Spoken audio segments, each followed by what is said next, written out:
Shivasai family members అందరికీ నమస్కారం। ఈ రోజు స్పెషల్ టాపిక్ పనస పండు। వేసవిలో మనకు విరివిగా దొరికే పండ్లలో పనస పండు ఒకటి। బంగారు ఛాయతో ఆకర్షించే పనస తొనలని ఇష్టపడని వారంటూ ఉండరు। పచ్చికాయలతో కూర బిర్యానీ చేసుకొని ఎంజాయ్ చేస్తూ ఉంటారు। పనస పండు రుచికి మాత్రమే కాదు ఆరోగ్య ప్రయోజనాలకు కూడా అందిస్తుందని నిపుణులు తెలియజేస్తున్నారు। పనస పండులో dietary fibre, protein, potassium, calcium, folate, iron, potassium, vitamin A, vitamin C వంటి పోషకాలు పుష్కలంగా ఉంటాయి। పనస పండు రోగనిరోధక శక్తిని మెరుగుపరుస్తుంది। ఇవి ఇన్ఫెక్షన్లను సోకకుండా శరీరాన్ని రక్షిస్తాయి। 100 గ్రాముల పనస తొనల్లో 94 కిలో క్యాలరీల మంచి కార్బోహైడ్రేట్లు ఉంటాయి।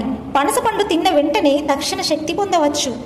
పనస పండులో పొటాషియం రక్త ప్రసరణ మెరుగుపరుస్తాయి, గుండె ఆరోగ్యానికి మేలు చేస్తుంది। పనస పండు పొటాషియం మూత్రపిండాల ద్వారా కాల్షియం నష్టాన్ని తగ్గిస్తుంది।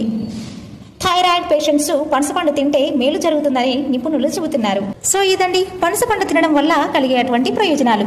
Thank you to all. నేను మీ Divya Kiran, SSC media 1 channel Shivasai. So winner కదా అండి। ఈ వీడియో కనుక మీకు నచ్చినట్లయితే like, share, comment and do subscribe and click the bell icon. Thank you SSC media 1 channel.